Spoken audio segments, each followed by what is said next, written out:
ಕ್ಷಣ ಹೊತ್ತು ಅಣಿಮುತ್ತು ಪುಸ್ತಕದಿಂದ ಆಯ್ದ ಕಥೆಗಳ ಧ್ವನಿ ಸುರುಳಿಯಲ್ಲಿ ಇಂದಿನ ವಿಷಯ, ನಾವು ದೋಷರಹಿತರೇ, ಹಾಗಿದ್ದರೆ ನಾವು ಪುರುಷೋತ್ತಮರು.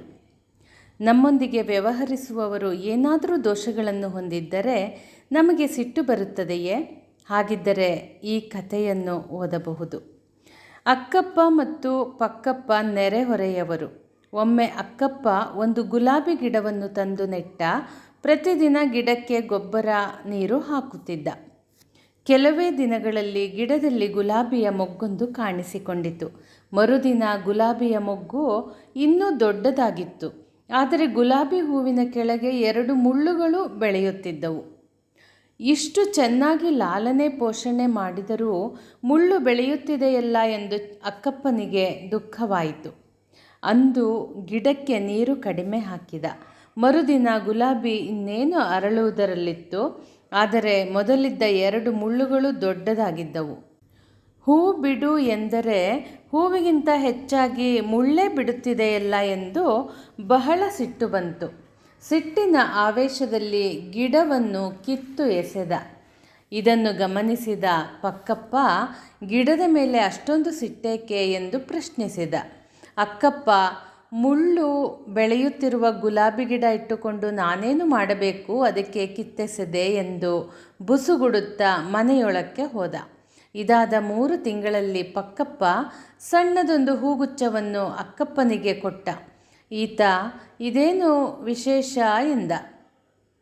ಪಕ್ಕಪ್ಪ ಹೇಳಿದ, ಹೂಗುಚ್ಛದ ಹೂವುಗಳೆಲ್ಲ ನಿಮ್ಮ ಗಿಡದಲ್ಲಿ ಅರಳಿದ ಹೂವುಗಳು ಎಂದು ಹೇಳಿದಾಗ ಅಕ್ಕಪ್ಪ ಹೇಳಿದ, ನಾನು ಗಿಡವನ್ನು ಅಂದೇ ಕಿತ್ತು ಎಸೆದನಲ್ಲ ಎಂದ. ಅದಕ್ಕೆ ಪಕ್ಕಪ್ಪ, ನೀವು ಸಿಟ್ಟಿನಲ್ಲಿ ಕಿತ್ತೆಸೆದ ಗುಲಾಬಿ ಗಿಡವನ್ನು ನಾನು ತೆಗೆದುಕೊಂಡು ಹೋಗಿ ನಮ್ಮ ಮನೆಯ ಹಿತ್ತಲಿನಲ್ಲಿ ನೆಟ್ಟೆ. ಪುಣ್ಯವಶಾತ್ ಗಿಡ ಬದುಕಿಕೊಂಡಿತು. ಈಗ ಹೂವು ಬಿಡುತ್ತಿದೆ. ಅದು ನಿಮ್ಮದೇ ಗಿಡವಾದುದರಿಂದ ಅದರ ಹೂಗುಚ್ಛವನ್ನು ನಿಮಗೆ ತಂದುಕೊಟ್ಟಿದ್ದೇನೆ ಎಂದು ಹೇಳಿದ.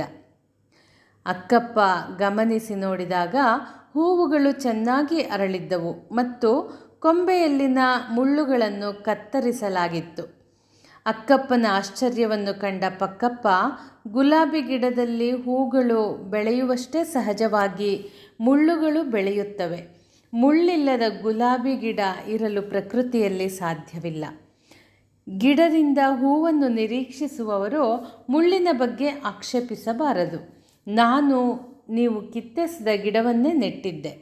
ಹೂ ಕೀಳುವಾಗ ಮುಳ್ಳು ಕೈಗೆ ತಾಕದಂತೆ ಎಚ್ಚರಿಕೆ ವಹಿಸಿದ್ದೆ ಮತ್ತು ತುಂಬ ದೊಡ್ಡದಾದ ಮುಳ್ಳುಗಳನ್ನು ಕತ್ತರಿಸಿ ಹಾಕಿದೆ.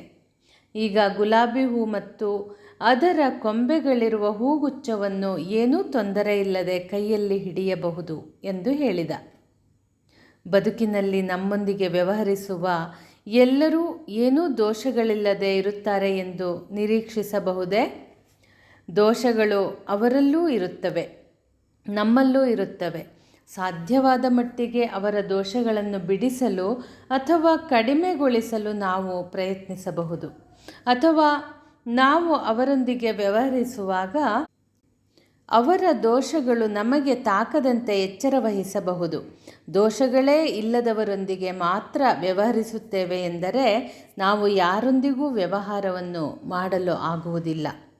ನಮ್ಮ ಸ್ವಾಮೀಜಿಯವರು ದೋಷಗಳು ಇಲ್ಲದವನು ಎಂದರೆ ಅದು ಪರಮಾತ್ಮನೊಬ್ಬನೇ, ಅದಕ್ಕೆ ಅವನು ಪುರುಷೋತ್ತಮ ಎನ್ನುತ್ತಿದ್ದ ಮಾತು ನೆನಪಾಗುತ್ತದೆ.